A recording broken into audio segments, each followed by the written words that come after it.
سيداتي وسادتي، نحييكم بأزكى تحية وأطيب سلام من ساحة مشور القصر الملكي بتطوان، ومراسيم حفل الولاء الذي يتوج الاحتفالات الرسمية بعيد العرش المجيد المخلد لهذه السنة الذكرى 26 لتربع جلالة الملك محمد السادس حفظه الله على عرش الأسلاف الميامين. وإذا كانت احتفالات عيد العرش ومنها حفل الولاء تبدو اعتيادية في مراسمها كونها تقام في هذا اليوم كل سنة، فإنها تحمل رمزية خاصة ودلالات عميقة تختزل ذاكرة أمة تضرب بجذورها في أعماق تاريخ فريد.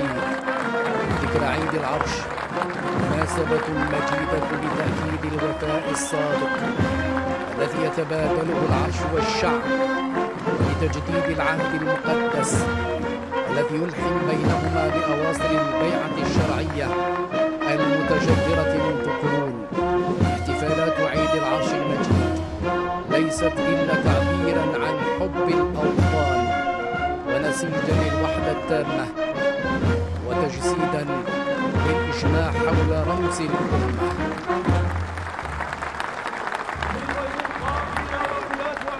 خالي من المملكة الله يبارك عمر سيدي السيد وزير الداخلية ولاة عمال أهالي المملكة الله يبارك عمر سيدي.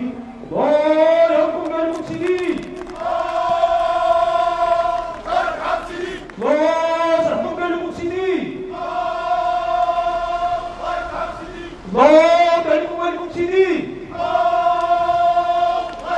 السيد وزير الداخلية ولاة عمال أهالي المملكة الله يصلحكم ويرضي عليكم قالكم سيدي.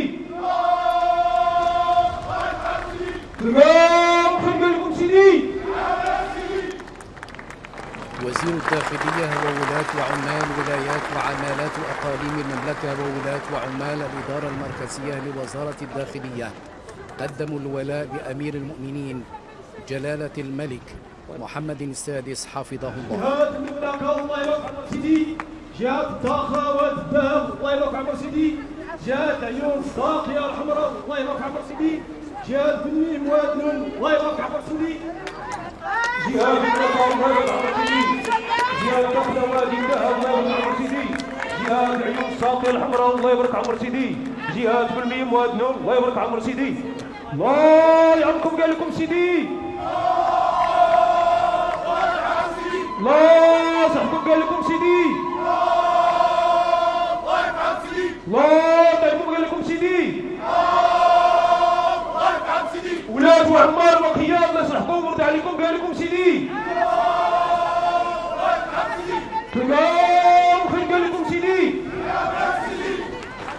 جهة الداخلة وادي الذهب وتضم وادي الذهب وأوسرد جهة العيون الساقية الحمراء وتضم العيون بجذور طرفي سمارة، جهة قلميم ودنون وتضم قلموم قلميم السزاك طنطان وسيدي إفن. جيتي قول لي بقيتي الطوميله جبت شويه.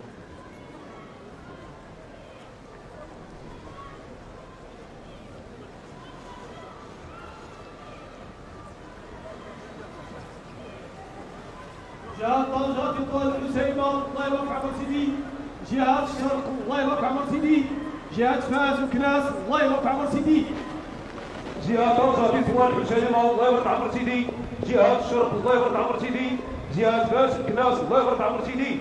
الله يعمكم قال لكم سيدي، الله صحبكم قال لكم سيدي، الله قال لكم سيدي، الله يرحم سيدي. ولاد وعمال وقياد مسرحكم ورد عليكم قال لكم سيدي، الله يرحم سيدي. تمام خير قال لكم سيدي. جهة طنجة تطوان الحسيمة وتضم طنجة أصيلها المضيق الفنيدق تطوان الفحص أنجرة العرائش الحسيمة وشفشاون ووزان. الجهة الشرقية وتضم وجدة أنجاد الناظور دريوش جرادة بركان تورير تقرسيب وفقيك. جهة فاس مكناس وتضم فاس مكناس الحاج بإفران مولا يعقوب صفرو بولمان تونات وتازع. جهة الرباط سلام الماثرة الله يبارك عمر سيدي. جهة بني ملا الخنيفرة الله يبارك عمر سيدي. جهة الدار البيضاء سطات الله يبارك عمر سيدي. جهة الرباط سلام الخنيفرة الله يبارك عمر سيدي. جهة بني ملا الخنيفرة الله يبارك عمر سيدي. جهة الدار البيضاء سطات الله يبارك عمر سيدي. الله يعطيكم عليكم سيدي. الله يرحم سيدي. الله يصحبكم قال لكم سيدي. الله يرحم سيدي. الله قال لكم سيدي. الله يرحم سيدي. ولاد وعمال وقياض نصحكم ورجع لكم قال لكم سيدي. الله يرحم سيدي. الخير قال لكم سيدي. جهة الرباط سلا القنيطرة وتضم الرباط سلا صفيرات مال القنيطرة الخميسات سيدي قاسم وسيدي سليمان. جهة بني ملال خنيفرة وتضم بني ملال الظلال فقيه بن صالح خنيفرة هو خريبة. جهة الدار البيضاء سطات وتضم الدار البيضاء أنفا الفداء مر السلطان عين سبع الحي المحمدي الحي الحسني عين شق سيدي البرنوسي بن مسيك مولاي رشيد المحمدية الجديدة نواصر مديونة بن سليمان بن رشيد سطات وسيدي بن نور. جهة مراقص آسفي الله يبارك عمر سيدي. جهة درعا كافلات الله يبارك عمر سيدي. جهة سوس ماسة الله يبارك عمر سيدي. جهة مراكش اساسي الله يبارك عمر سيدي. جهة درعا كافلات الله يبارك عمر سيدي. جهة سوس ماسة الله يبارك عمر سيدي. الله يعلمكم قال لكم سيدي. الله يرحم سيدي. الله يصحكم قال لكم سيدي. الله يرحم سيدي. الله قال لكم سيدي. الله يرحم سيدي. ولاد وعمال وقياض نصحكم ورجع لكم قال لكم سيدي. الله يرحم سيدي. والخير قال لكم سيدي. جهة مراكش الأسفي وتضم مراكش شيشاوى الحوس قلعة استراغنة الصويرة الرحمنة أسفي واليوسفية. جهة درعا فيلالت وتضم الراشدية ورزازات ميدل تنغير وزغورة. جهة سوسماسة وتضم أكادير إدوتنان إنزكان أيت ملوش توكا أيت باها درودانت تزنيت وطاطا. هذا الحفل البهيج الذي اختتم بإطلاق المدفعية ل5 طلقات يعكس أصالة الشعب المغربي وتشبثه بأهداف العرش العالمي المجيد. حفل الولاء الذي يتوج الاحتفالات المخلدة لذكرى تربع جلالة الملك على عرش أسلافه الميامين يشكل مناسبة لممثل الجهات ال12 للمملكة لتجديد تشرفه بشخص جلالة الملك للتأكيد من جديد على أن الصلة التي تجمع العرش والشعب تظل متجذرة في عمق تاريخ البلاد وأنها شكلت على الدوام الأساس المتين للأمة المغربية والتعبير الأسمى عن مدى تلاحمها واستمراريتها على امتداد تاريخ المملكة العريق.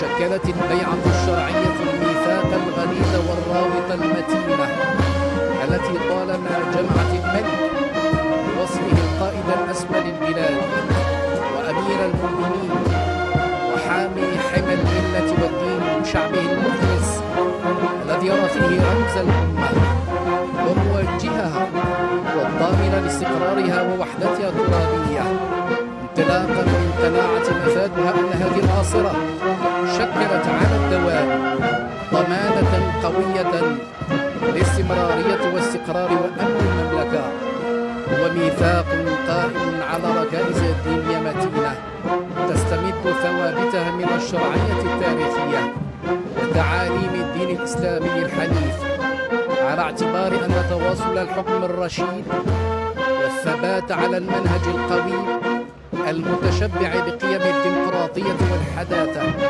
يعد مفتاح الاستقرار والرقي والازدهار.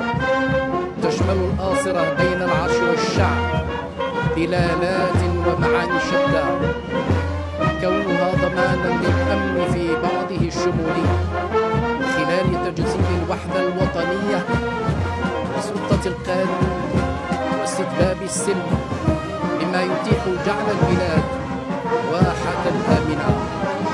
حرص الشعب المغربي على تجديد ولائه وبيعته لملكه كلما حلت